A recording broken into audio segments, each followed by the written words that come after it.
Podcasting live from across the United States, this is the Multitapped Podcast. Hey everybody, and welcome to episode 27 of the Multitapped Podcast. This episode we're going to be going over the video game news from August, and slight disclaimer before we get started.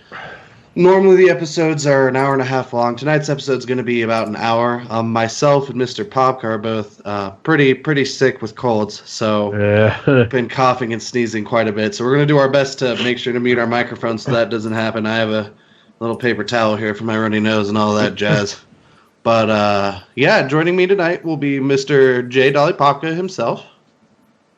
Hello. And then Mr. Dubious now from his new setup he's got going on in California, which congratulations, by the way, on getting that all straightened out. Thanks. Yeah, it's good to have a place to live again. Yeah, I'm actually, that's going to be pretty good. I know we're all a little worried about you for a little bit. So. Don't have any furniture to sit on, so I've been sitting on the floor for 3 weeks. But other than that, it's smooth sailing.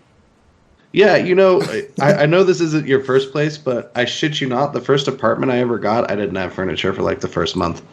Legitimately, and then it was like a futon. It was like a futon and a couple cardboard boxes. So I know sometimes when you're hastily moving, it's a little tricky to get that thrown together. So I totally feel you.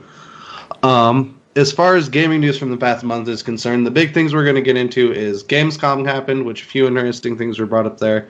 But the first thing I wanted to get into, and this isn't even on the show notes, but we mentioned it, is a big thing we talked about last gaming news episode was No Man's Sky. And that's because when we talked a month ago, it was going to come out in like a few days, a week, something like that. It's out. That's one way of wording it. But I would say that it has had a very controversial launch at best. I think that's probably the best way to word it. What would you guys think? Controversial, definitely the word to use for the launch of No Man's Sky. Unsuccessful could be another word you could use. That would be another good choice. That might be the one I would reach for. For those of you who might not know exactly what it is, here's the crash course. So No Man's Sky is this game that's been done by this studio called Hello Games, and the issue is it's been really, really overhyped. They were an indie studio, and the game got hyped and hyped and hyped. And Sean Murray, who was kind of the representative from the company, who's more or less the face of No Man's Sky, made a bunch of what at this point in time appear to be bold-faced lies about content that was going to be in the game that's just not.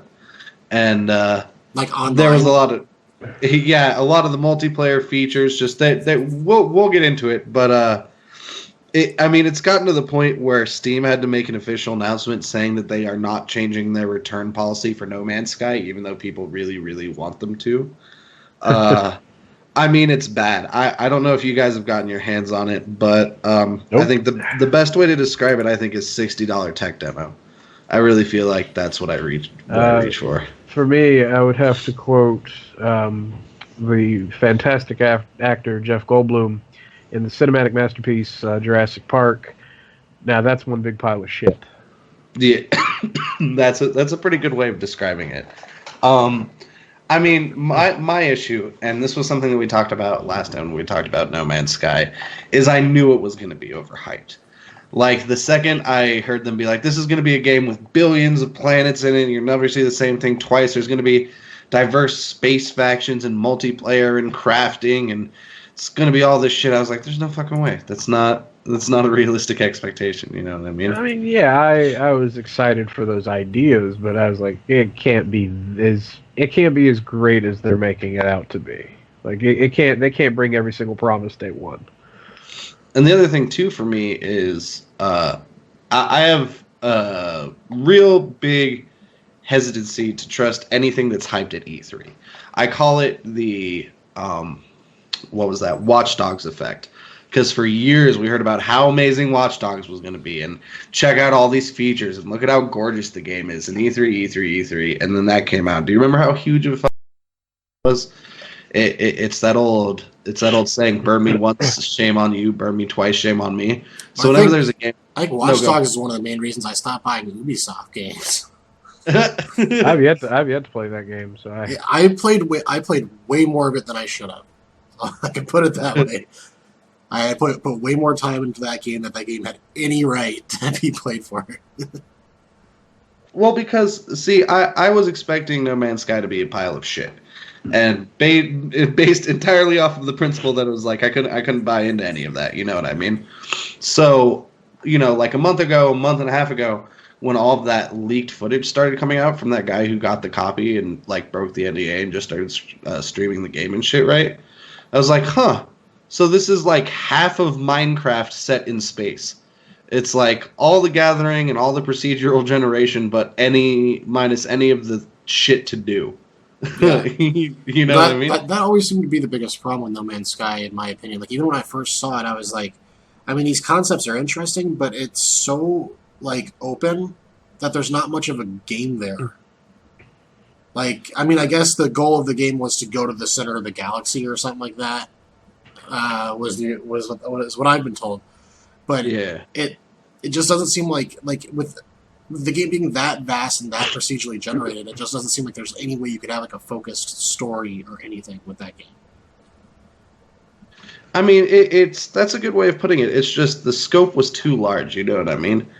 But like I always thought that was the case. So when I started seeing the footage where it was like, yeah, you just gather shit and walk around endlessly in space, I was like, oh, well, this is actually a little bit more than I was going to give it credit for. So when it like came out and people started, the reviews started coming out like, oh no, this game is fucking garbage. It was literally exactly what I was expecting it to be. You know what I mean? Yeah, basically. I would totally. And I think the other biggest problem with it is that, with the whole hype train that went on with it, it was billed as a AAA, like a masterpiece almost, which made it just so overhyped. I mean, for what it actually seems to be, if it didn't have all that hype and Sony wasn't just going on blast with it, like, it would make sense as a $15 indie title. You know what I mean? Yeah, absolutely. You could make the argument that price tag is very relative and for the amount of work, because admittedly the procedural generation is there. Whether or not the planets kind of look the same and function the same and all that shit is not really a point, in the sense that they really have shown what you can do with procedural generation. You know what I mean? Like, there is some really impressive technology put into that game. So I could see why they might be trying to milk it for $60. Would I pay $60 for it? Not in a million years. Would I pay $15 for it? Yeah, probably. Maybe not. Maybe 10. Maybe 15. Depends. But like, it was such a shit show. Well, I mean, no, go ahead. You know what's kind of interesting about it too is I saw a copy of it on a dubious website, and the file size was only like 5.6 gigabytes for a game that's coming out in 2016. And I mean, by comparison, like the Call of Duties that are coming out right now are about 78 gigabytes. So it's really, really weird that it has such a small size too, I found. Yeah, well, I mean, to be fair, outside of the actual generation, there's not a whole lot in the game. Yeah. There's a lot of wonky-looking dinosaurs. Oh, yeah, the Swaggosaurus. I'm super into that. But oh, is that the one in that YouTube video that was making the rounds with the Jurassic Park music? Yeah. I called it the fried chickenosaurus because his arms look like fucking drumsticks. Yeah, that's another good. That's a good name for it. See, I think the best way to sum up why people were so disappointed in the game is the story of the two players who met each other day one. You guys saw that on Reddit, right? Oh yeah. Oh yeah, the story where they actually like literally went to the same pinpoint location.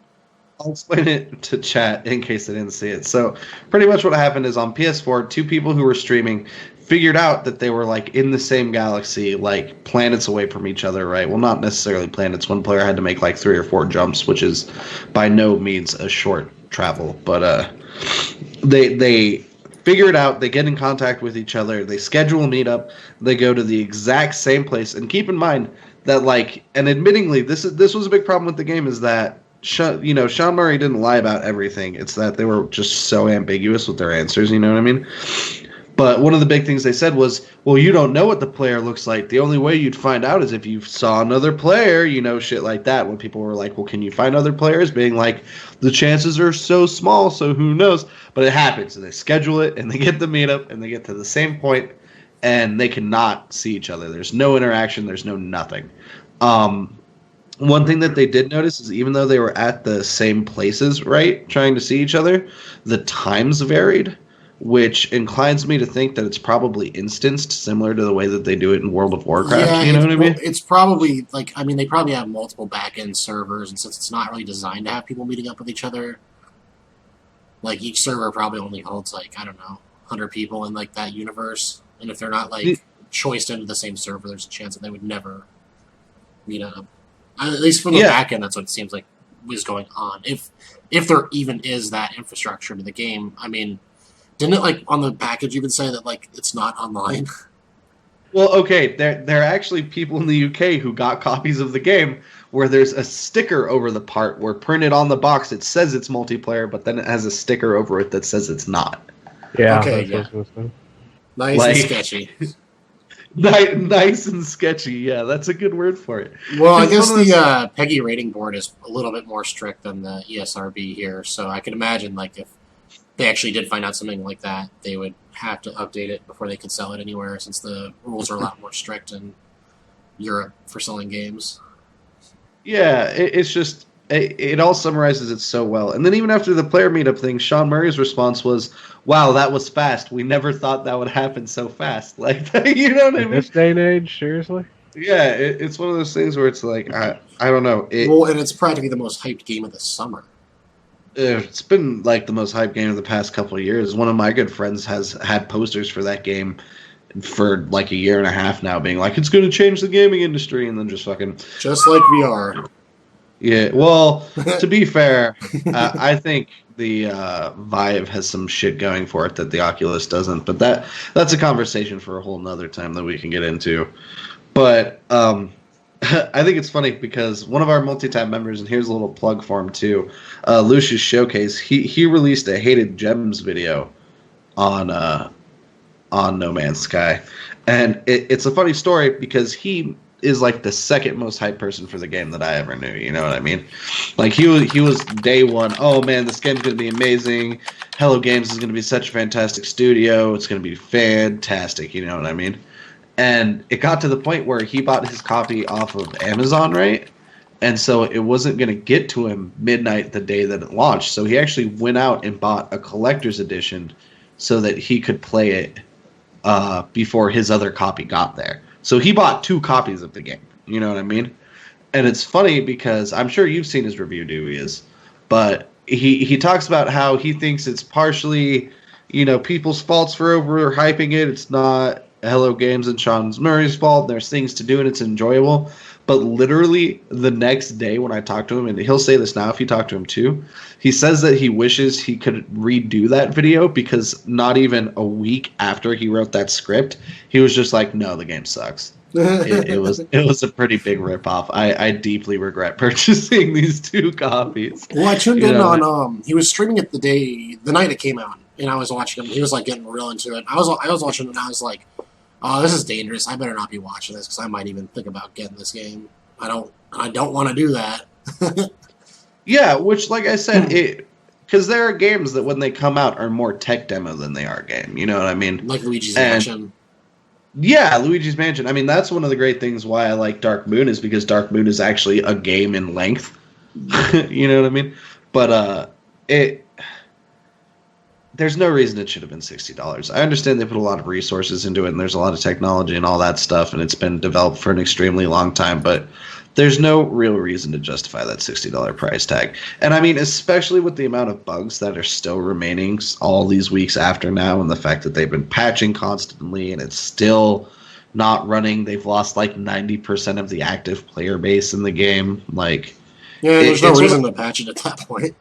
Yeah, and it's one of those things where it's like, when you look at Minecraft and you look at why Minecraft is so successful and such a good thing, it's not because you can go around and break everything down. It's because after you break everything down, you can make whatever you want. You know what I mean? Yeah. And outside of upgrading the ship and the suits, which even then, they're like marginal increases. There's the customization is not entirely there in the sense that you would expect it to be. You know what I mean? So like, what the fuck do you even do? It's like you just sink time into it and walk around. You know? Sounds accurate. I'd rather just play Stardew Valley. Yeah, Word. I mean, like, word Stardew Valley Multitapped 2016. Game of the Have year. you heard anything? Have you heard anything about the patch yet, Dubious? Because I've been waiting. I haven't touched the game. I haven't been really keeping up on it. I haven't really had time to play it, but I can take a quick look. Oh, Yeah, what are we 'cause last- talking Stardew Valley now? Well, Maybe. might as well switch from a shitty indie game to a good indie game. I mean, but no. Last I heard of it, it was like we're making it, and we're making console versions. Like, oh, okay, that was about it. Yeah, I haven't heard anything since then, unfortunately. But yeah, if you don't play No Man's Sky, just play. Yeah, just play an actual game. I think that's the Just final play verdict. Stardew Valley. Yeah, or any of the other fantastic games that are Multitapped out. Game of the Year 20. And if you really need that in-space fix, go put all your hype on, what is it, Star Citizen? Yeah, when we get into Gamescom, that's something we can talk about. Star Citizen's so weird to me. I don't know, People dude, that paying game. like thousands of dollars for a ship that may exist at some point, Yeah. right? That's Star Citizen, right? Yeah, I mean, I guess that's fair. That's a technical way to put it. But before we get into Star Citizen, another good alternative space game that I was really surprised about, just to mention real quick. But Starbound actually did their official launch. They came out of early access and launched that game, and surprised at the quality of that game. So there's another, if you want to run around planets and break shit down and build it, that's another good choice for you. But moving into Gamescom, because Gamescom happened last month. It's pretty much the European equivalent of E3. They showed a bunch of games there. Some's considerably more interesting than others. But yeah, Star Citizen was one of the games that was shown there. And I have a lot of nerdy friends who played the Star Wars MMO, not the Old Republic, the good one. You know what I mean? Before they shut it down. Oh, Galaxies. Yeah, Galaxies. Oh, And the one that was made by the same people who made EverQuest. Yeah. So they've been following Star Citizen for a very long time now, but that game's starting to get hyped. There's a lot of momentum behind that shit. Is that online? Especially- Like, Yeah, that's that's- online? Yeah. That's totally MMO. That's totally online with a bunch of people. And the other thing, too, is the other big space MMO, Eve, announced that they're going free to play, which some people are furious about, for the record. That's like one I've of the always- oldest MMOs there is, practically, isn't it? Yeah. I was going to say, I've always heard about that game, but I've never played it. Well, okay, see, what... We'll talk about Eve here for a second, just because it is going free to play, and that's kind of interesting. In my opinion, Eve is the example of like MMOs gone wrong, and not in that it's a bad game by any means, or that the gameplay isn't enjoyable or there isn't depth to it. What I mean by that is there is such a fucked up real world economy tied to that game, and there have been like actual raids that have caused 6 digits in physical damage, like. Not physical, but like damage to digital goods, like money that has not been accessed, and the like companies like, no, we can't get back or touch or anything like that. I mean, it's funny how hard you can actually grief people in Eve, just because it's this space game where you buy your own ship and you upgrade it, and there are these huge, absurd, like 100 ship on 100 ship battles, and then just people get raided. It's insane how much money that game both takes in and then just burns. But no, it's finally going free to play, which is good. I like the fact that a lot of the MMOs are going free to play.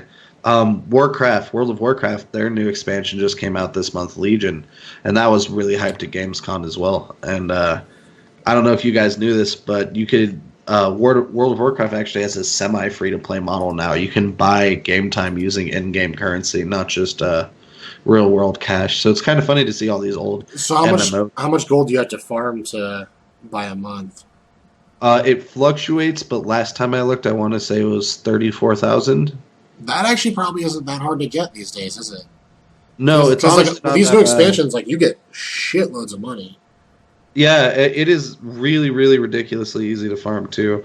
My buddy just showed me the strategy you can use where you can make about 75,000 gold in an hour pretty easily. And then the other thing too is what I do. And here, this is just a little fun story for anybody who wants to, a little insight into how I play video games. I have a character on the furry role-playing server in World of Warcraft, Goldshire, and the reason why is because you can farm mounts on that server and sell them to like 3 to 4 times their normal value because it's just a furry role-playing sex server, and so everybody's like super hardcore into the mounts.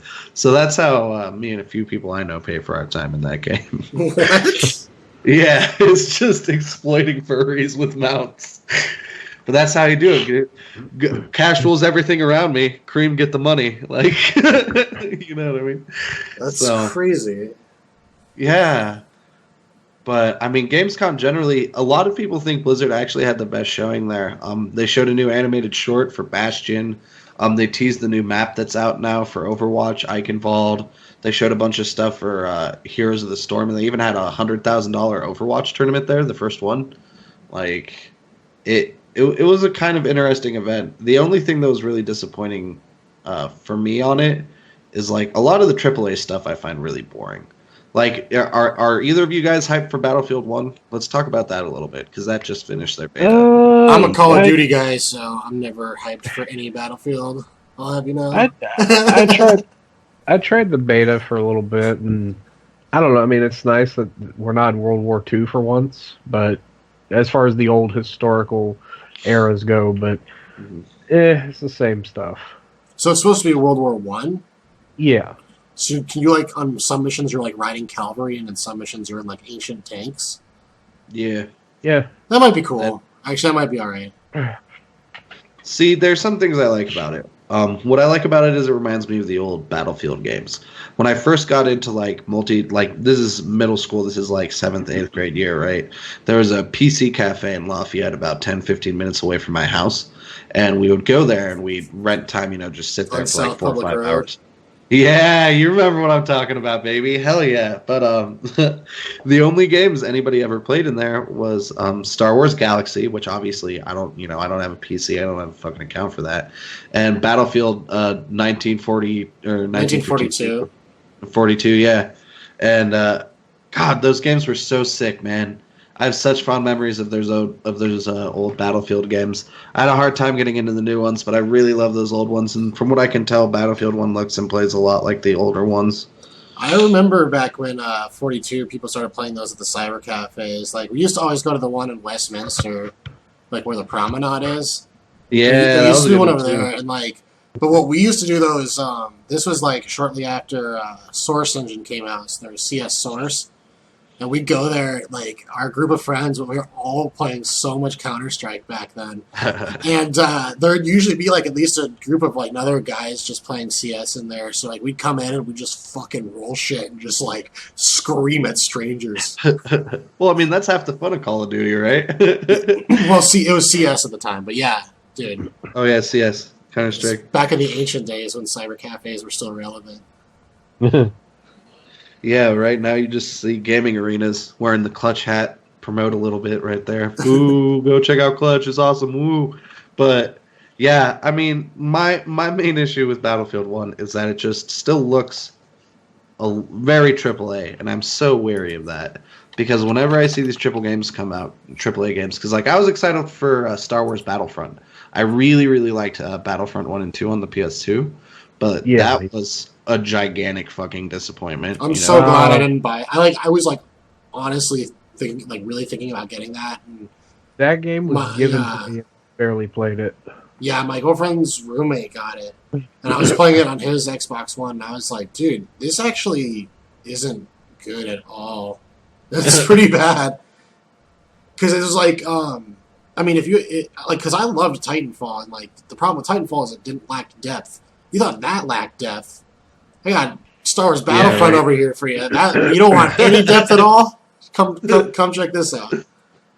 Well, and just like the way that they did the heroes and shit in that game, like the point is Battlefront was so bad that it makes me very wary of Battlefield 1. Does that make sense? No, it totally does. When I played the beta, I got a lot of Battlefront vibes from Battlefield 1. Because it looks a lot fucking like it, man. There are a lot of similarities between those two games. Oh, God. The Everyone's Sick podcast. It happens. This is the multi-sick podcast. I tried to hit that mute button, but I missed it. Apologies, guys. That was very rude. But, yeah, I'm very weary about it. Also, the name is. I hate this trend where all of these like new sequels and new consoles are taking one. Yeah. Because the logic is that it's the best, it's the top, but you're gonna fucking come out with another one in a year. So like, I don't know, it's ridiculous. I hate it. I think it's so dumb. You know what I miss is games that just have numbers in them. Yeah, right. That would like make Final sense. Fantasy 15. Yeah, which speaking of Final Fantasy 15 and Gamescom, that got delayed by another month. I mean, I'm not too upset about it. I think generally when games get delayed, it's for the better. As long as it's not Duke Nukem. That's a pretty clear example of that going horrifically wrong. But I'm a little wary of Final Fantasy 15. I'm super on the fence about it. I know you're a big Final Fantasy guy, Dubious. What do you think?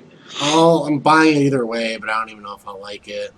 To be honest with you, because I played, I bought, what was it, Final Fantasy Type 0 on the Xbox One, so I could play the 15 demo.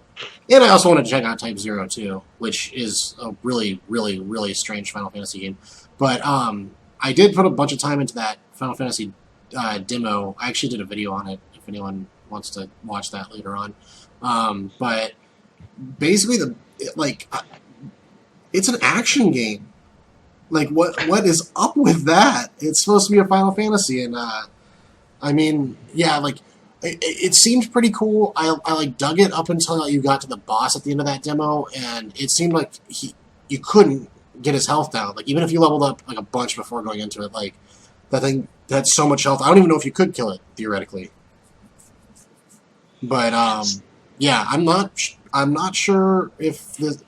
I think the plot could be cool. I like the idea of like the road trip kind of as like the narrative, which it kind of seems like it's doing. But I don't know. Like it's gonna be really, really strange when this comes out because like a lot of RPG fans are gonna pick up Final Fantasy 15, and I mean most RPG fans are in the know because it's such a niche genre, but it's such a like even from like Final Fantasy 13 was like auto battle.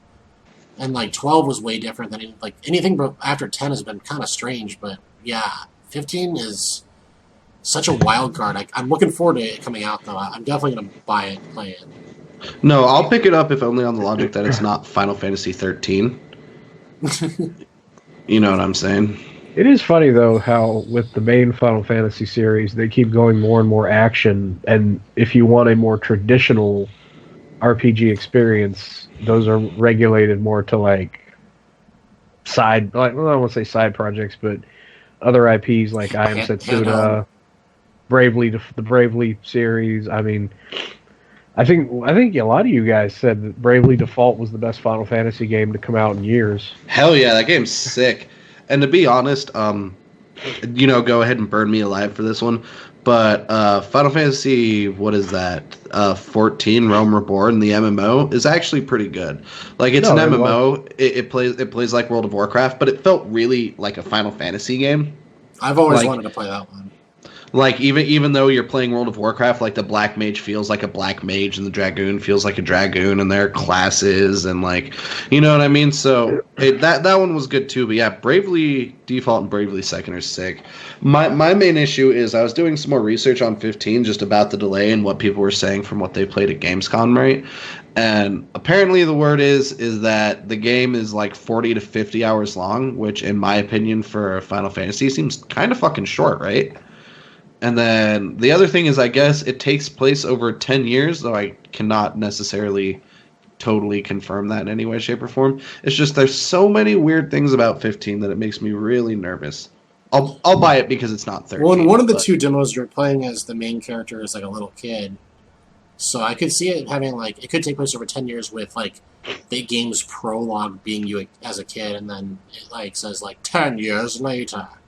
Yeah, I guess that would make sense. Like yeah, it just does it like that. Yeah, like narrative-wise, that's how I would have kind of imagined they would do it. Because if they actually had to play out like 10 years of shit, like that is a little bit like that. I don't know. That'd be crazy if they actually like. How would you do it in 40 or 50 hours too? You know what I mean? No, you couldn't.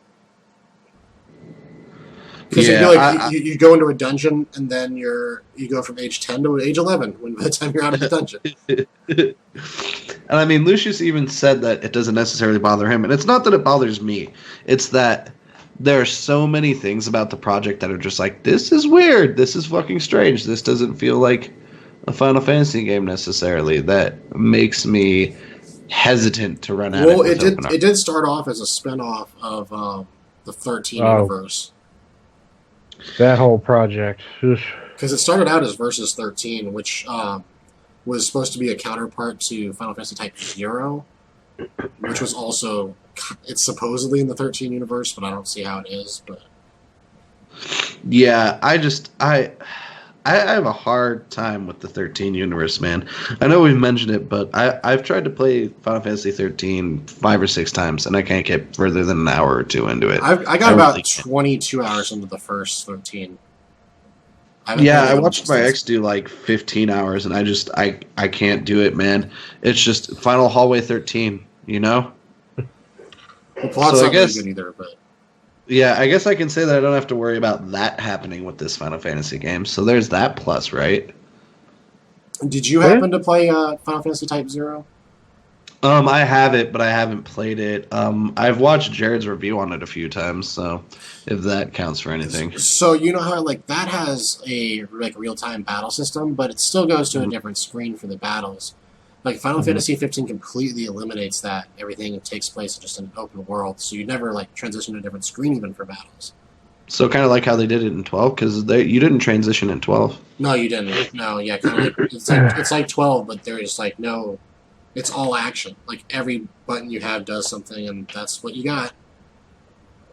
So, okay, well, because you played the demo, right? Yeah, I played it pretty much to the end.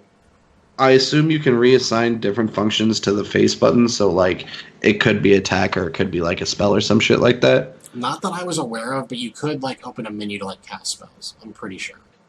Because I don't know, I'm not somebody who's inherently weary of like action RPGs. That's not something that necessarily scares me. I'm not even sure if you could really. I would call it an action game with RPG elements almost at this point. Yeah. I mean, we've had that conversation how many times too? We had almost a whole podcast on it about what you can clarify as an RPG nowadays. That's true, yeah. Yeah, Lucius in chat mentioned it, and I think that's the best way of wording it. It just doesn't necessarily look or feel like a Final Fantasy, so I have a lot of apprehension about it. Well, I mean, all the characters look like they're in a boy band, so that's one point towards looking like a Final Fantasy. Yeah, I still don't understand why that's such a thing. Like, I understand that the first real, the aesthetic. You know, yeah, and they used GAC for modeling on 7 and 8 and all that shit, but like it, I don't know, man. I'm over it. It's sort of like Final Fantasy 12. They mentioned how originally they wrote the entire game with Balthier as the main character, and then they're like, shit, we don't have a boy band guy in here. I guess we better write fucking Vaughn and make him the main character. You know what I mean? It's like I don't fucking understand it, man. It's beyond me. The further out Square's been going on the Final Fantasy series, the less relatable the protagonists are. I feel like for sure. To be honest, though, I feel like a lot of the modern Final Fantasies have always kind of just been weak on the protagonists. Like, I mean, to be fair, not talking shit about Final Fantasy VII, but it's not exactly like Cloud is a strong character, you know what I mean? Like, he kind of nails that brooding boy thing a little hard, you know what I'm saying? And then Squall just goes full ball deep into it in Final Fantasy VIII. He's like listening to like romance and shit, you know what I mean? And then Final Fantasy IX, even then Zidane kind of just whines and cries all the time. And 10, I'd never gone to Titus. Don't even get me into the whole laughing dub. But outside of the Super Nintendo Final Fantasies, I never really liked the protagonists. You know what I mean? Is that God, I'm gonna get crucified for saying that, but and once again, not to shit on Cloud. Cloud's legit, but I don't know. I think Cloud wasn't necessarily the strongest character, but there was other characters in 7 that were pretty strong. Agreed entirely. And I think on the other games too, you could say that they're good examples. But they definitely have the brooding main protagonist down. Like, you just expect it every single game at this point, you know what I mean? Yeah. Like it's a fucking trope. Like, it's legitimately a trope at this point. But, I don't know, man. I'm not too worried about the delay. I think that's okay. It's not the end of the world. I'm actually happy about it because I want to get it the day it comes out, and I do not have anything to play it on out here right now. I do. I hope eventually it does have some kind of PC release, like Steam. That'd be cool. I'm surprised, with the way Squaresoft has been going lately. I'm honestly surprised it doesn't. I would imagine it will at some point. That doesn't strike me as a PC port because they've done a pretty diligent job of porting a bunch of the recent Final Fantasies. You know what I mean? And the support for Final Fantasy XIV Realm Reborn has been pretty fantastic the entirety of the time the game's run. You know what I mean? So like, you would think that they're not necessarily scared of computers at this point, right? Well, I think it will because even Type 0 eventually got ported to PC. Like that remake, the HD remake, made it onto Steam. So I think pretty much every Final Fantasy at this point is on Steam, so it makes sense. It's just they kind of delay it for a while, kind of like how GTA was delayed, putting it on PC for a while. Yeah. That's true. And I mean, I'll for sure pick up a copy. I've got a PS4 and an Xbox One. I would probably get it on a PS4, to be completely honest, over Xbox One, but I'm thinking about buying a PS4 like when that comes out to play it. The dream would be a PC version for sure, though. That would be optimal in my opinion, and I'm sure we'll get it. But month delay is not a problem in my book. There wasn't a ton of other things going on at Gamescom. Though one thing I did want to mention, and this isn't even necessarily something we need to talk about too in depth, but something I want to mention to the chat, is they showed a few new indie horror games coming out. And one that I'm really excited about, and I've been watching footage of it for the past couple of days ever since I saw it, is this game called Little Nightmares. And I went and watched the trailer for that right before the podcast because I have never heard of it. So when you mentioned it, I was like, okay, I'll give it a shot. And to me, it's like if Tim Burton and who's the guy's name that directs all the Tim Burton stop motion movies? Henry Selick. It's if those two got together and said, let's make a fucking video game. Like, it's going to be spoopy as shit. Yeah. Like, it had a little bit of, I don't know, it's a weird comparison, but it had a little bit of PT feeling in there. Like, I don't know if anyone saw the trailer, but the long-armed guy chasing you. It felt a little PT-ish. For me, it feels a lot like Little Big Planet, the way that it looks like it handles and plays. You know what I mean? There's a great video by IGN for anybody who's curious that shows like 10 minutes of gameplay from it. But holy shit, dude, I'm so hyped for that game. I really like indie horror a lot as a genre to begin with.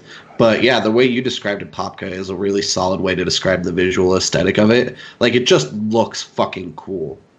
You know what I mean? And like, if you see the trailer or you watch any of the gameplay, like the chef, the way the chef looks, like the skin like drooping and hanging off, like, holy shit, dude. It's like I've never really seen a horror game that looks like that game or plays like that game, and so I'm just really fucking excited to get my hands on it. That's one thing that they hyped a lot at Gamescom that if anybody in chat wanted to check it out, I would highly recommend looking into is Little Nightmares, because that game looks pretty sweet.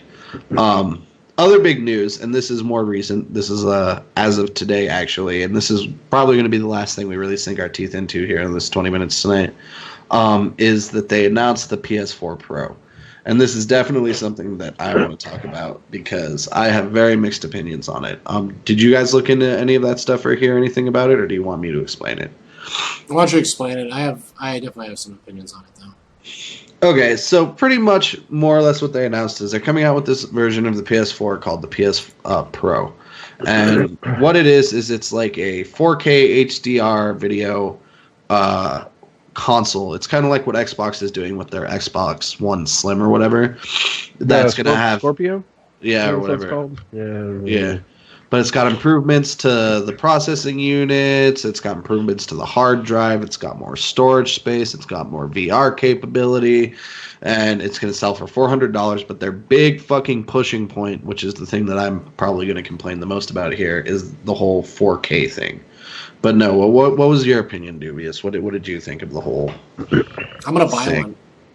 You're going to buy one? Yeah, I'm definitely going to buy one. Because I don't have a PS4 yet. And... I mean, like, I've heard a lot of people be like, well, $400, man, that's really expensive. I'm like, yo, That's less than like the current video card that's out right now. That's still pretty affordable. Like the 1080 costs more than $400, so and that is an entire console and not just a part of a PC. And I mean, I am already a PC gamer mainly, so I'm like used to eating these fat costs to keep playing games on it. You know what I mean? So, and I mean, Persona 5 is coming out soon. I don't have a TV out here in California, but I'm literally buying one in the next 2 months, and I'm gonna get a 4K HDR because this console is 4K HDR. Okay, I have such a hard time buying into 4K, man. Have you actually seen 4K? Yeah, actually, I was just at Best Buy yesterday looking at TVs. Oh, well, there you go. And admittingly, the ones I saw were around the first generation, and I haven't seen any of those curved TVs or anything like that. But I have yet to see something that has just blown me out of the water with 4K. It's nothing like the way standard definition was to HD at all. Because that was fucking huge, you know what I mean? Like, I remember the first time I saw HD, it was my friend's Xbox 360, and they plugged in Gears of War, and I saw it on HD TV, and I was like, holy shit, you can see this on a TV? Like, I was blown away, but I haven't had that happen with 4K yet. You know, actually, my first experience with HD was on a CRT screen. Really? Yeah, and to this day was still one of the best looking screens I've ever seen, because there are HD CRTs out there. They're super fucking rare, and they look basically as good as OLED does. But yeah, a buddy of mine, he had what brand was it? A color or something. Crap, I can't remember the brand. But he had a 22-inch CRT computer monitor that ran at higher than 1080. Jesus. Yeah, and this was back in... I can't even imagine, dude. This was back in 2004, dude. Like, it's got to just be the biggest fucking monitor. Oh, my God. 12 years ago, yeah. And, I remember I went over to his house for the first time, and I was like, damn, look at that screen, dude. Because it don't get me wrong, whenever I see 4K, I'm like, okay, that's beautiful. You know what I mean? But it just looks like really good HD. It doesn't feel game changing to me. I mean, so to be honest, can you really tell the difference between 1080 and 720? No, which that's the other thing too. You know what I mean? Like, the human eye can only do so much. And what did they say? The human eye's maximum resolution is 3.8K or something like that. I don't know. 4K doesn't seem like it's going to be a thing to me, and I could be wrong on that. But it surprises me how many of these consoles are really fucking pushing it. You know what I mean? Well, you know what I would really like 4K for is on a computer monitor to edit videos. That's true. That would be fantastic. Because that would be the greatest thing ever. Because the more pixels you have when you're editing in a DAW or video editing software, the better for sure. But as a TV, I mean, I don't think you'd really notice a difference until you get to 60 inches plus. Well, the other thing too is I don't think you'd really notice the difference unless you were running 60 frames. And don't get me wrong, a lot of this stuff is going to be running 60 frames, but I can't imagine a world where 30 frames 1080 is really that much worse than 30 frames 4K, you know what I mean? Oh, no, I don't think so. But what were you going to say, Popka? It looked like you wanted to say something. No, as far as I do want to get a PS4, but as far as that goes, I'm just going to get the Slim. I don't really care about the Pro because, like you were saying, I don't really notice a difference between 4K and HD. And for me, surprisingly for me, what I love about high definition is more about high definition movies than games. Mm-hmm. And when I found out today that the PS4 Pro will not play 4D HK Blu-rays, I was like, well, that's kind of for me anyway, that's kind of a deal breaker. I think that's totally fair. If I'm going to have the bet, because back in the PS2 days, the only reason that the system sold as well as it did is because it was the cheapest cheapest DVD player. So I maintain that's why the PS3 did so well. That's why I bought my PS3 as it was a Blu-ray player. Yeah, well, it's been consistently every generation. People have bought the Sony products for that reason. So yeah, for me, it's never been about graphics. To me, my computer, I know the graphics card in it is nowhere near a lot of what you guys have in your systems, but to me the games still look great. Like I'm not sitting there like, oh god, this would look so much better if I got a GeForce, whatever the new GeForce 1080 or whatever, 1080 card would look like. But yeah, to me, I would just rather get a PS3 Slim, or considering that they want to phase out the originals, I'm pretty sure you'll be able to find those original PS4s for like clearance prices because they want to get. Yeah, and people that like want top of line shit are going to be selling their shit on Craigslist, like it. So actually, I might even just get a used one because like those are probably going to be like $150 when all said and done by the time January rolls around. Oh, easily. I'm pretty sure you can find PS4s now for around 200. I'm pretty sure I see that on Craigslist a fair amount. Man, it really is crazy because it feels like it was just yesterday when this new generation launched. It was. Well, that's the big issue with this generation, and like I've been saying this since day one. And keep in mind, I have a PS4 and an Xbox One. Is like there are no fucking games for them. Nope. This is my entire argument for why I think this is going to end up being like the last real console generation, quote unquote. Is like before you would buy a console for exclusives, right? It would be like, I'm getting an Xbox because I want to fucking play Halo, or like I'm buying a PlayStation because I want to play Final Fantasy and Crash Bandicoot. You know what I mean? But like there aren't exclusives, like there aren't fucking titles, like everything's available on everything else. So like, what's the fucking point? Well, especially with the I mean? new platform that Microsoft's going with, where you can play it on Windows 10 or Xbox One. And it's like, oh, well, sweet. I don't need my Xbox One anymore. It turns out I do because I want to play the new Final Fantasy, but. Yeah, but, there's going to be those. Sony said that they're going to be doing some of that shit too. That they're going to be moving into incorporation. Yeah, I think I read somewhere the other day that Gaikai is coming to Windows. Yeah, so I've already seen it. It's like a little USB stick with a DualShock 4. So like, what? Yeah, I mean that's my whole point. Is like, if there's no fucking incentive to buy a console now, how the fuck is making it 4K gonna really incentivize people? And like, I understand that it has more processing power, and the VR capabilities or improvements, admittingly, are interesting, especially considering that Sony did announce that they are doing their own VR headset that's gonna sell for $400.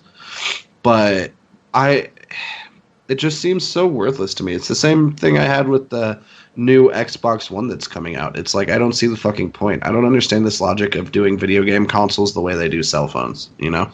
Well, especially because, I mean, after the 7th generation, the last generation, we've lost pretty much every mid-tier developer. There's no more THQ. There's no more of these like smaller companies that are like making it so like every month there's a lot of games coming out. Nowadays, it's like, okay, there's 2 AAAs coming out each month, like, and one of them might be a fucking sports game or something.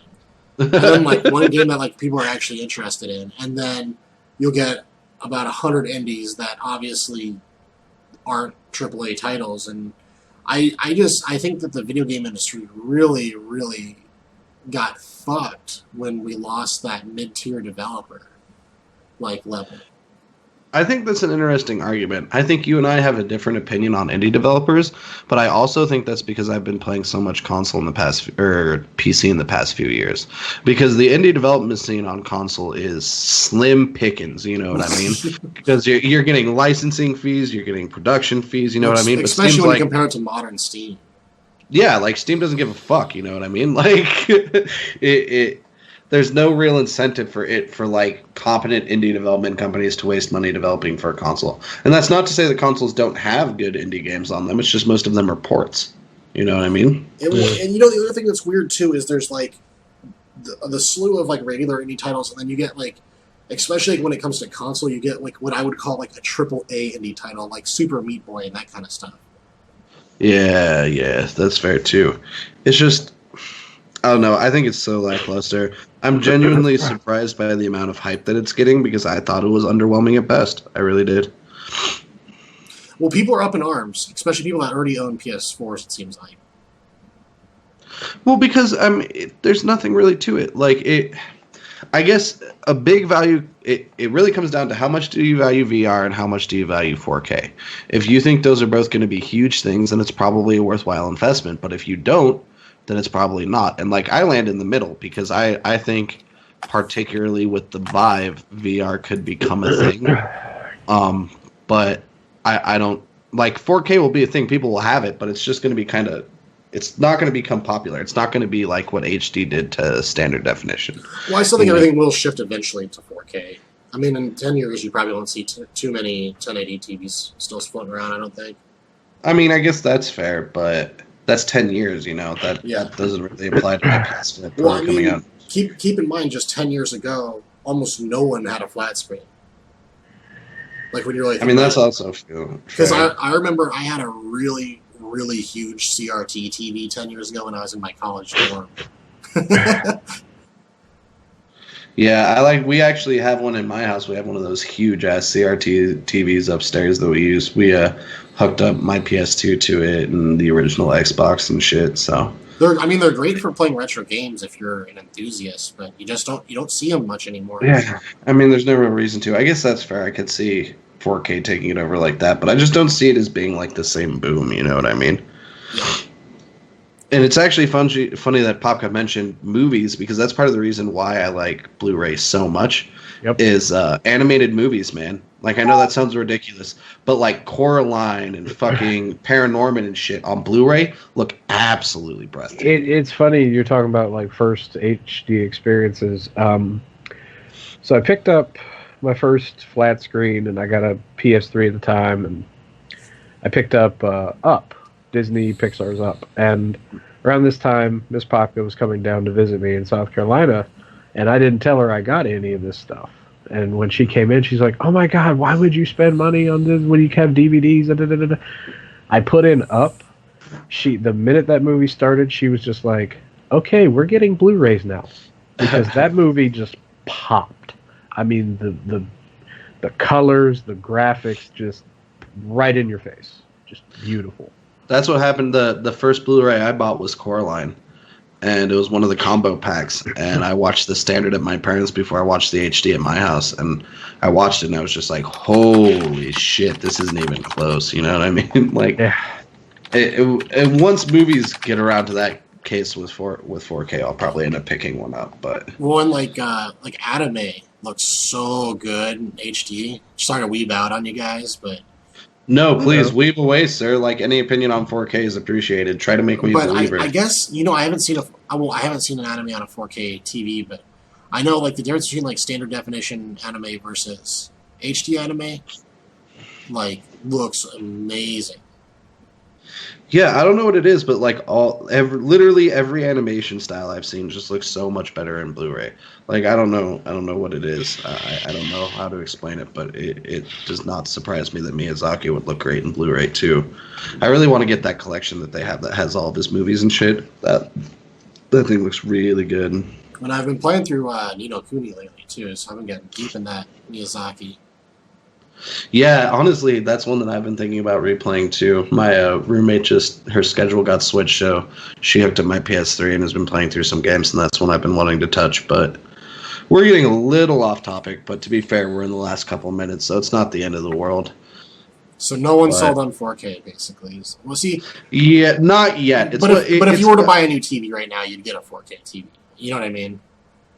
I mean, probably. It would honestly come down to a price point. If somebody just had an HD TV that was, like $150, $200 versus a 4K that's like $5 or $6, I'm just going to get the regular one. Dude, you know what I mean? they got 40-inch 4Ks for like $350 right now at Best Buy. Okay, I'd totally buy one of those. Yeah, that's fair. Absolutely. Yeah, I mean, eventually, we've had this flat screen for, God, like almost 8 years, I think. So yeah, it's about time to upgrade. So, but even then, if I had a 4K TV, I don't know if that would be enough to make me get a PS4 Pro. I really don't think it would. Yeah. And like, my whole thing on the VR thing is, I don't know how much you guys have gotten to play around with any VR, but like, I've had a DS forever and like smartphones forever, and so whenever it's just a headset, like what you have with the Oculus or what I'm pretty sure the PlayStation VR is going to be, right? It feels more like augmented reality to me than virtual reality. Does that make sense? Because like, it feels like I'm in an environment, but there's no physical connection to it. Yeah. But when I dicked around with the Vive and got my hand like on those remotes, and you can actually reach around and pick stuff up and like throw it, it felt like a whole different ballgame to me. You know what I mean? I can imagine. I've used an Oculus And it was the first gen Oculus dev kit, and I wasn't very impressed, but I can see these like actually commercial released ones are probably a lot more interesting. Because, like, literally, I know that sounds like such a weird thing to, like, harp on, but just being able to physically reach and interact in the world made it so much more immersive and literally like an entire thing to me. So, like, I could see the Vive and something like that, like virtual reality with some way to actually interact with it, not, like, sit with a controller. I could see that blowing the fuck up. And if Sony somehow incorporated that into like a PS4 Pro, that might be worth the money because like right now a Vive is $800. You know what I mean? And Sony already said their VR headset's going to be $400 at retail. I mean, I doubt it's got sticks or anything to interact like that, but you know what I mean? The VR aspect of it intrigues me more than the 4K, but I don't necessarily think either are enough to move units. And it seems like a lot of people are kind of just laughing at Sony about it too, like. You know what I mean? I think it's more for people that still haven't bought one that want to get into it. Like, I mean, if you didn't have a PS4, I guess if you didn't have a 4K TV, there's really. I guess here's the one thing though that might actually make it worth it is that HDR though. Yeah, because we haven't really mentioned that, and like HDR coloring is bomb, dude. Like I don't know if like you've seen TVs with HDR coloring, but well, I mean, I'm colorblind. Oh. So, wah. Yeah, so that kind of kills that a little bit for me. Okay, but, so if you're not colorblind, it looks it looks super sick. I mean, it's just I feel like the people who haven't bought a PS4, it's not because of the hardware, it's because of the games. I don't see a lot selling like. I want Persona, but like the only other title I can really think of that's exclusive to that I kind of want to play is that Infamous game on there. Yeah. And, I mean, go ahead. I'm sorry. I was just going to say, for me, when it originally my whole thing, like why I want a PS4 is Shenmue 3, but now that I have a PC, that doesn't matter. But the Yakuza series, that's never going anywhere else. So, you know, I'm kind of bound to get a PlayStation 4 to continue that shit. So. And I mean, like I said, it happens every now and again. The entire reason I bought my Xbox One was for Sunset Overdrive because I really like Niac games. You know what I mean? So like, it's not that it's an impossibility; it's that it just happened. It hasn't happened yet, and I don't think Sony being like, "Yeah, we're making a new console, man. Everybody's gonna want to buy that shit." I don't think it solves the problem at all. You know what I mean? Like you said, the biggest problem with current generation is there's just not enough games. Yeah. Like, I don't know. It is way... There's just more to do in PC gaming. I think like, if someone actually did, start another mid-tier developer, it might actually do really well, because people are starved for higher-tier games right now. But, I mean, even then, like, Microsoft has been notoriously difficult to produce games with for small companies. Sony's hit and miss. Like, you know, it's tough. There's no incentive. Yeah. Sorry, another sneeze. No, I want to be really good and mute my mic and not sneeze into it because that was extremely rude. You know what I mean? Yeah, and PC gaming's cheaper too. Superstar Power Up mentioned it. So like, it's just, I think it's tough. It seems like it's the new strategy for video game companies to produce a new console and like kind of scrounge at that as like their lifesaver for we're still relevant, we're still in this game, but I don't see that strategy playing out. I really don't. You know, although there's one thing worth mentioning is with this finally seeing the PlayStation Neo announced, it makes the Nintendo NX look so much more interesting. Yeah, I'm super excited for that. I know this is going to sound weird. I went to a party at my neighbor's house and I got in a conversation with their kid for like a half an hour about it because he's like, I'm not sure if I'm sold on the whole on the cartridge thing, man. And I'm like, okay, I understand you're in middle school, but let me explain to you delicately why you're wrong. And like, if you think about it, like think about the fucking mini flashcards and shit we have for cameras nowadays. Like, you can put so much data on a fucking cartridge now. Oh, yeah. You know, because that was one of the big draws for switching over to CD was that you could put more data on a CD than you could at a cartridge at that time. You know what I mean?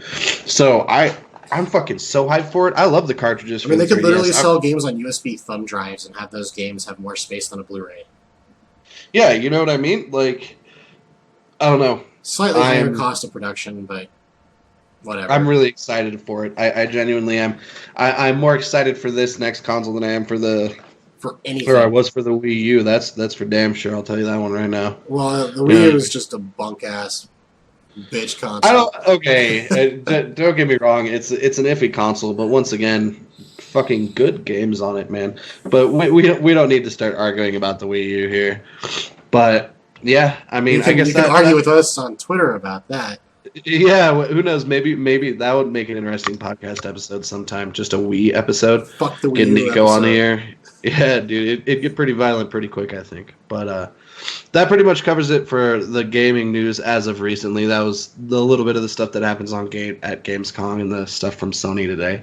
I know that we're a little low energy, so like I said, apologies for ending a little bit earlier today and being a little bit quieter. Like I said, me and Popka have a bad case of the death. I'm pretty sure I've started sounding worse the longer this has been going on. I think I've dropped a couple decibels at this point.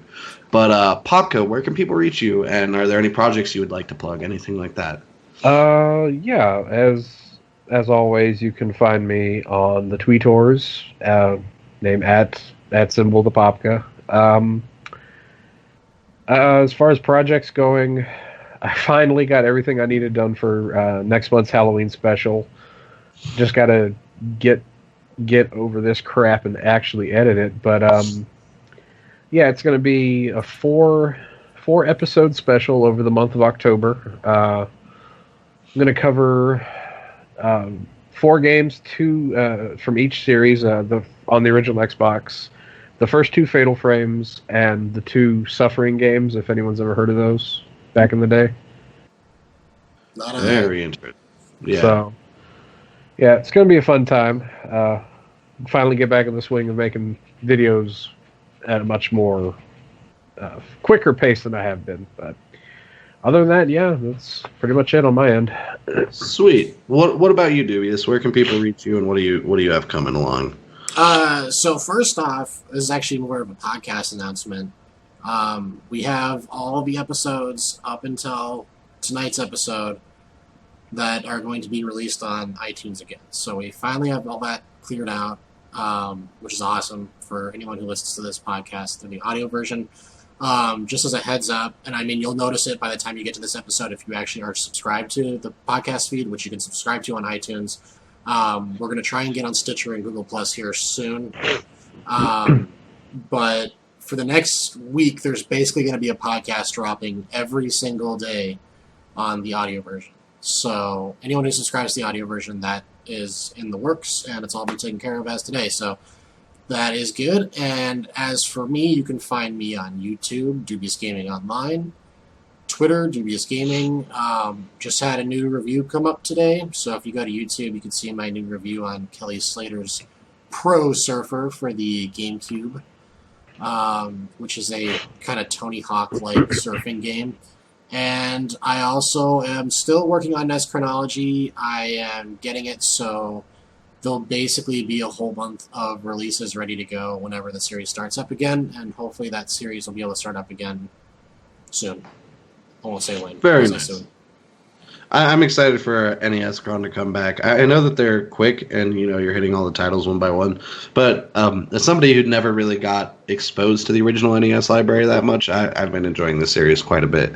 So Nice. it'll be nice. It'll be nice to see that come back. And then go ahead. I was going to say, don't you mean as a kid who never played the NES games growing up? Yeah, growing up in the 80s and 90s, little jab at Rewind Pachinko Mike there. So, but as far as myself is concerned, you can always reach me over at Twitter. My handle is NA1I. I'm very easy to get a hold of there. I'm pretty active. I stream with my buddy Veritech 4 days a week over on his channel and my own. The past 2 weeks that haven't been the case because Legion came out, and that was a pretty grim 4 days. I don't think any of us saw sunlight. And then he had a trip with his family, so we didn't do an episode of The Guardians last week either, but streaming schedule will be back on. You can find me over there. And then also once a week, Veritech and myself do an Overwatch podcast called The Guardians on Fridays over at his channel. That is at 6 Mountain. So that's 8 Eastern, correct? That sounds about right. Yeah. where we cover competitive Overwatch, casual Overwatch, everything to deal with Overwatch. So you can always find me there.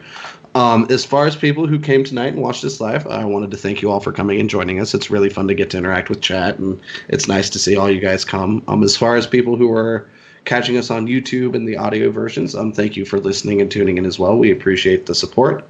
As to my two lovely guests for joining me tonight, thank you guys for being here, especially Popka, who is sick as a dog like myself. Very much appreciated. And then we will see you guys next week.